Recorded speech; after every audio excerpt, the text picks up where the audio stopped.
મારો 7મો મહિનો પૂરો થવાનો છે. તબિયત તો બધી રીતે સારી જ છે.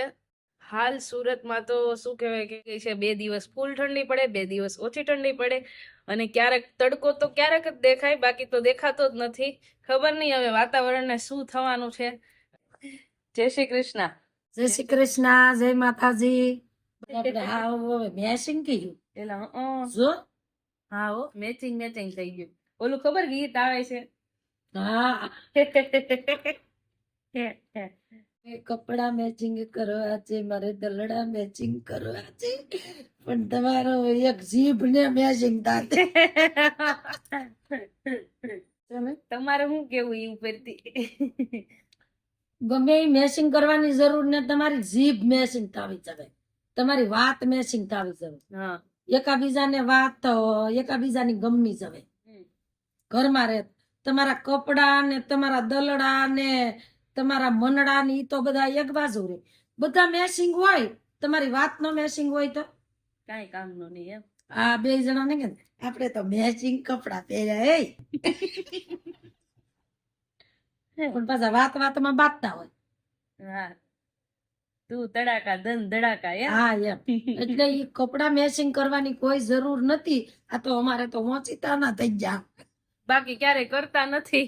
એકાબીજાને તું બોલી મને ગમવું જોઈએ, હું બોલું ઈ તને ગમવું જોઈએ. પછી હું એમ કહું પાયલ આમ ને આમ કરવું તો ઈ તને એમ થાય કે બરાબર છે. તું એમ કે બા આનું આમ નહીં, આનું આમ હોય, તો હું એમ કઈ વાત હાસી છે. ઈ મેચિંગ કહેવાય.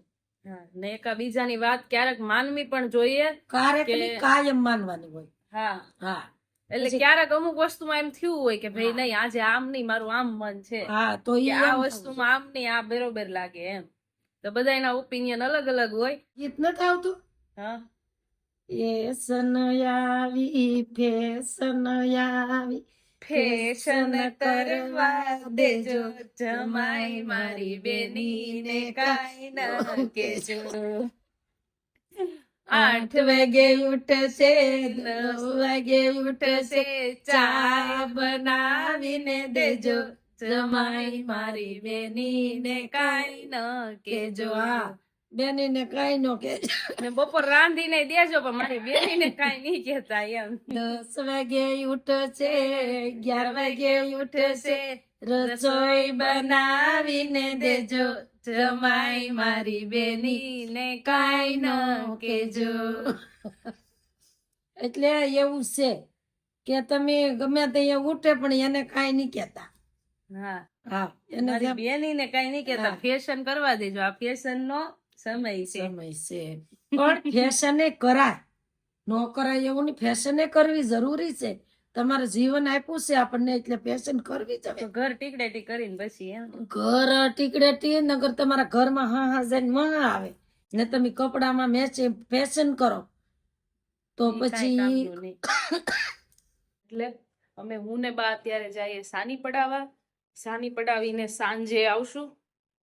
ઘરમાં પહેરવાનું સપલા કહું દોડીને બહાર વહી જાવ એમ. હાલો, તમને હાની ભાવે? મને બહુ ભાવે, હે છોકરાને માટે બહુ સારી. An hour later. જય શ્રી કૃષ્ણ ગૌડામાં. જય શ્રી કૃષ્ણ. મજામાં?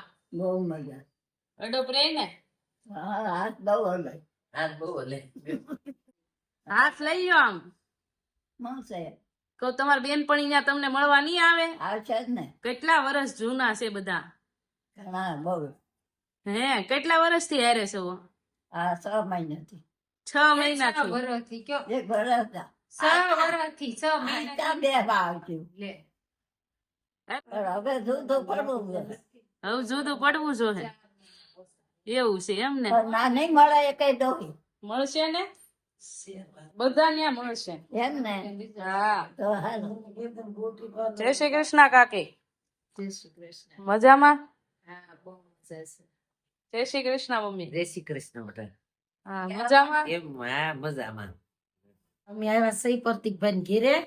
હે ભાઈ નથી કેતા હા. કે તમે કે મને એક નવું દેખાણું કે આ દાદા છે એની 90 વર્ષની ઉંમર છે કે આ છોકરો એને કેમ દૂધનો ગ્લાસ ભરીને દઈ આવ્યો એમ. તો કે એમાં એક કારણ છે કે છોકરો એને ગ્લાસ દૂધનો ભરીને નથી આપ્યો કે એને ટ્રેનિંગ આપી. તો કે એમ કેમ? કારણ કે છોકરાને ખબર પડે ને કે મારા બાપા એના બાપાને એટલું દૂધ પાતા તો મારે પાવું પડશે મારા બાપાને. એટલે એને ટ્રેનિંગ આપી. સરસ. કાકીએ વાત કરી એમ આમ શું કહેવાય કે પોતાના છોકરાઓને એ રીતની ટ્રેનિંગ આપો જેથી કરીને ઈ તમને સાચવે અને એના છોકરા એને સાચવે. કે તમે આ છોકરા બરોબર ને ગૌઠામાં? હા, હા. તમારું શું કેવું છે આ ભજન ઉપરથી? બહુ આનંદ આવ્યો. સારું ગાયું. આમાં હું શીખવાડું? આ દાદાજી તમને હાસ્ય તમારે બહુ કઈ. તમને તમારું વહુ સાચવે? તમને તમારે આ વહુ છે આ બે તમારું વહુ ઈ તમને સાચવે? હા, હા. બે બીજા બીજા હાથે દાગીના હોવ હાથે. તમને બધે ગમે? દીકરા હતા હેઠા હોય સાથે ચાલે હેઠા. હા ઈ તો છોકરા બધા વાલા જ હોય ને કા? દીકરા થતા કોઈ નહીં કરે. કે પેલા છે ને એવું હતું કે ગઢા હાવ હશે ને તો એની છોકરાની વહુ હતી ને ઈ ઘંટડી વગાડે ત્યારે ગઢામાં ખાવા જવાનું. પછી એના છોકરાની હગાઈ કરી એટલે ઈ છોકરી ખાટલો ઢાળિયાનો હતો. હા ઈ એ ગઢામાં અલગ ખાટલો ના, અલગ છે એનો સર ઈ ગઢામાં ઓસરીને બેઠા હોય ને એટલે એને ઘંટડી વગાડે ને ત્યારે ખાવા જવાનું. પછી એના છોકરાની હગાઈ કરી એટલે છોકરી ઘરે આવી તો એને જોયું કે આ ઘંટડીનું શું મહત્વ છે એમ. પછી એને વાગીને એટલે ખબર પડી કે આ ઘંટડી વગાડે એટલે મારા ગઢા ખાવા જાય એમ. તો પછી એને ઘરે જઈને એના પપ્પાને વાત કરી કે પપ્પા ઈ કે મને ઈ કે તમે આણામાં કાંઈ ન લઈ ગયો ને તો કાંઈ નહીં પણ એક મોટો ટંકોરો તો લઈ જ દેજો હવામાનનો એમ. તો કે બટા ઈ કેમ અવડો મોટો ટંકોરાને તારે શું કરવું એમ?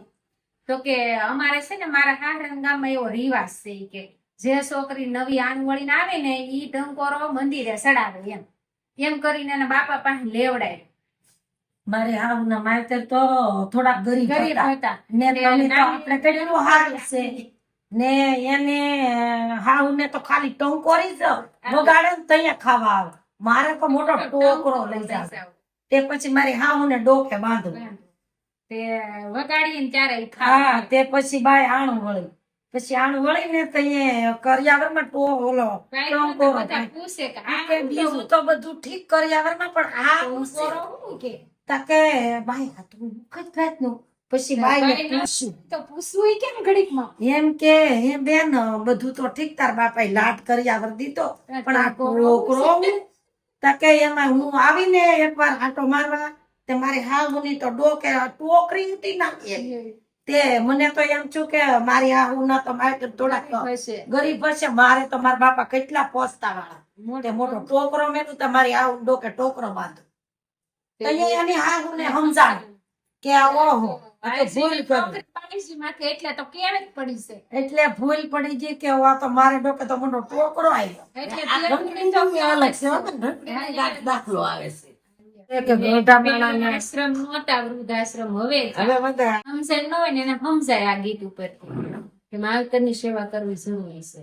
વારા પછી વારો આવે જ તે કે આપણે હાહુ ને મેચાવી આશ્રમ માં કે આપડા છોકરા સાંભળે એટલે ઈ એમ કે આપણે પછી માન બાપ ને આશ્રમ માં મેચાવી એટલે વારા પછી વારો આવવાનો જ છે ખેરું. તારા પછી વારો સામો રે દેખાય સંતાન થઈને સેવા કરજો મા બાપ છે ભગવાન.